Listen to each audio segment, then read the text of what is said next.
പ്രതികാരം അത് വീട്ടാനുള്ളതാണ്. ഏതൊരു കായികമായാലും ഒരുപാട് പ്രതികാരങ്ങൾ ഉണ്ടാകാറുണ്ട്. തങ്ങളെ ഉപദ്രവിച്ച എതിർ ടീമിലെ താരങ്ങളെ നോക്കിവെക്കും. അടുത്ത മാച്ചിൽ അവർക്ക് പണി കൊടുക്കും. ബൗളറായാലും ബാറ്റ്സ്മാൻ ആയാലും ഇങ്ങനെ ചെയ്യാറുണ്ട്. ഇന്ത്യൻ ടീമിൽ പ്രതികാരങ്ങൾ വീട്ടിയിട്ടുള്ളത് കോഹ്ലിയാണ്. കോഹ്ലിക്കെതിരെ ആര് ചൊറിഞ്ഞു വന്നാലും കോഹ്ലി അവർക്കെതിരെ പ്രതികാരം വീട്ടും. ഇപ്പോഴിതാ ഇന്നലത്തെ മത്സരത്തിൽ സഞ്ജുവും പ്രതികാരം ചെയ്തിരിക്കുകയാണ്. ഈ ഒരു റിവെഞ്ച് സ്റ്റോറി ആർക്കും തന്നെ അറിയില്ല. എന്നാൽ സഞ്ജു വളരെ പ്ലാനോട് കൂടിയാണ് ഇത് നിർവഹിച്ചത്. സഞ്ജു മാർക്കോ ജോൺസനോടാണ് പ്രതികാരം തീർത്തത്. വേൾഡ് ക്രിക്കറ്റിലെ ഏറ്റവും മികച്ച ബൗളറായാലും സഞ്ജുവിനെ പേടിയില്ല.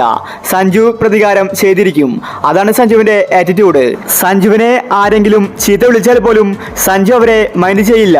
സഞ്ജു അവർക്കെതിരെ ഒന്നും തന്നെ സംസാരിക്കില്ല. പകരം ബാറ്റ് കൊണ്ടാണ് സഞ്ജു മറുപടി കൊടുക്കാറുള്ളത്. സഞ്ജുവിന്റെ പ്രതികാര ശൈലി വ്യത്യസ്തമാണ്. ഇപ്പോഴത്തെ നിലത്തെ 4ാം T20യിൽ സഞ്ജു പ്രതികാരം ചെയ്തിരിക്കുകയാണ്. ഇതിനെക്കുറിച്ചാണ് നമ്മൾ ഇന്നത്തെ വീഡിയോയിൽ നോക്കുന്നത്. ഇത്തരം ക്രിക്കറ്റ് ന്യൂസിന് വേണ്ടി ചാനൽ മറക്കാതെ സബ്സ്ക്രൈബ് ചെയ്യൂ. സഞ്ജു അടുപ്പിച്ച് 2 കളി ഡെക്കിൽ പോയിരുന്നു. സഞ്ജുവിന് എന്താണ് പറ്റിയതെന്ന് ആരാധകരും ചോദിച്ചു. സൗത്ത് ആഫ്രിക്ക ഫസ്റ്റ് ഓവർ തന്നെ മാർക്കോ ജോൺസനെ കൊണ്ടുവന്നാണ് സഞ്ജുവിനെ പുറത്താക്കിയിരുന്നത്.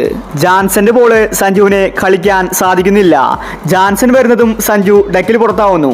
സഞ്ജു ഔട്ടായ ശേഷം ജോൺസൺ ഒരുപാട് ആംഗ്യങ്ങൾ കാണിച്ചിരുന്നു. സഞ്ജുവിനെ ചൊറിയുന്നതാണ് നമ്മൾ കണ്ടിട്ടുണ്ടായിരുന്നത്. സഞ്ജു ഈ ഒരു പ്രതികാരം മനസ്സിൽ വെച്ചു. ഇന്നലത്തെ 4ാം T20യിൽ ആ പ്രതികാരം തീർത്തിരിക്കുകയാണ്. സഞ്ജുവിന് നേരെ മാർക്കോ ജോൺസൺ വന്നു. സഞ്ജു ആദ്യ ബോൾ ഒന്ന് മുട്ടി. 2ാം ബോളിൽ സഞ്ജു 6 പറത്തിയാണ് ആ പ്രതികാരം തീർത്തത്. ജോൺസനെ സഞ്ജു തലങ്ങും വിലങ്ങും ആക്രമിച്ചു. 6റിലൂടെയാണ് സഞ്ജു തന്റെ പ്രതികാരം ഇന്നലെ തീർത്തത്. ജോൺസന്റെ വായ അടഞ്ഞു പോയെന്ന് തന്നെ പറയേണ്ടിയിരിക്കുന്നു. അതുപോലത്തെ ബാറ്റിംഗ് ആണ് സഞ്ജു ഇന്നലെ പുറത്തെടുത്തത്. പ്രതികാരം അത് വീട്ടാനുള്ളതാണെന്ന് സഞ്ജു തെളിയിച്ചിരിക്കുകയാണ്. ഇനി സഞ്ജുവിനെ പിടിച്ചാൽ കിട്ടില്ല.